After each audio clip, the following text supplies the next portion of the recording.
جارێکی دیکە دەرچوانی 12 ئامادەیی لە بەردەم وەزارەتی خوێندنی باڵا و توێژینەوەی زانستی لە هەولێر گردبوونەوەیان ئەنجامدا.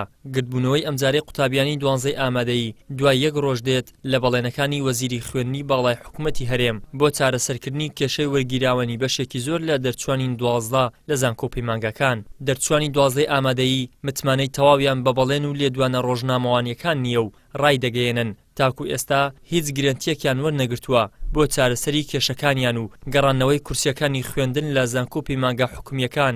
بەو هۆیەشەوە بەڵێنی بەردەوامی دەدەن لە گردبوونەوە و ناڕەزایەتیەکان. وەزیر بڕیاری دابوو کە بە 24 کاتژمێر کێشەکانتان حەل ئەکرێ و کورسی زیاد ئەکرێ و لە پاریش زیاتر ئەکرێ. بەڵام ئێمە لێرە ڕاوەستاوین چونکە زۆربەمان نائومێدین، یعنی گارانتیمان نییە کە ئەم بڕیارە لە بەرژەوەندی هەمومانە بێ. بۆیە لێرە بەهێمنی ڕاوەستاوین چاوەڕوانی بڕیارەکانین. بەدڵمان بوو زۆر دەستخۆشی لە وەزیری خوێندنی باڵاکەین، بەدڵشمان نەبوو بەردەوامەبی لە خۆپیشاندان. تاوەکو سەعات 12:30 ئێمە چاوەڕێی بڕیارەکانەکەین و بە هەمان شێوە بە هادەئی وەستاوین. بەڵام ئەگەر ئەوەی کە ئەوان ئێڵێن بەدڵی ئێمە نەبوو یان وتیان درێژ کراوەتەوە ئێمە ئەمانەوەیشی پێمان بڵێ بۆ درێژ کراوەتەوە بە ئێمە تاوان 24 ساعت یعنی ناکرێەوە هەفتەیەکە 24 ساعت بەمان درێژکەنەوە کات ئەڕات تێپەڕێ بەسەرمانە ئاوا نابین ڕۆژ لە دوای ڕۆژ هەڵوێستمان تونترە بێ.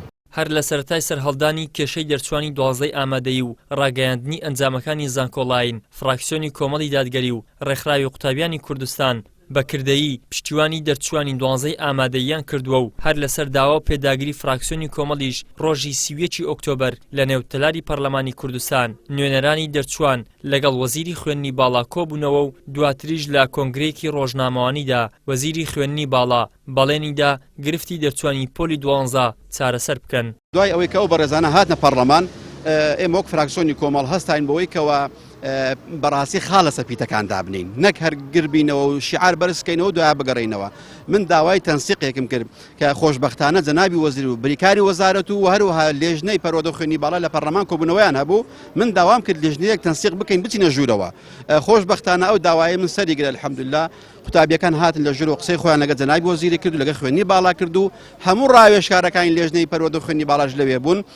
بۆیە دەرکەوت کە لەوێ ناتێگەیشتنێک هەبوو لە مابەینی جەنابی وەزیر و هەروەها ناو کۆلێژەکان ڕاگری کۆلێژەکان. بۆیە ئەو ڕۆکە چاوەڕان ئەو وعدە و بەڵێنەی جەنابی وەزیر دەکەین کە گوتیان لە 24 ساعتی داهاتوودا ئەو گۆڕانکاریانە ڕوودەدا. ئێمە ڕێکخراوی قوتابیانی کوردستان پشتگیری خۆمان بۆ تەواوی خوێندکاران و قوتابیان لە سەرجەم کوردستان دووپات دەکەینەوە و دڵنیایان دەکەینەوە کە لە هەر شوێنێک ئەوان داوای مافی خۆیان بکەن ئێمەش لەگەڵ ئەوان دەنگ هەڵدەبڕین و پشتگیریان دەکەین و تاوەکەوەی کەوا مافەکانیان وەردەگرنەوە لەگەڵیان دەبین. دوای ڕاگەاندنی ئەنجامەکانی سیستەمی زانکۆڵاین دەرچوانی 12 ئامادەیی چەند ڕۆژێکە ناڕزایەتی دەردەبڕن و لەسەر شەقامن هەرچەندە لەلایەن وەزیری خوێندنی باڵاوە پەیمانیان پێدراوە بەڵام بەهۆی ئەوەی هیچ گرنتیەکیان وەرنەگرتووە دەرچوانی 12 ئامادەیی بەردەوامن لاگردبوونەوە و ناڕزایەتیەکان.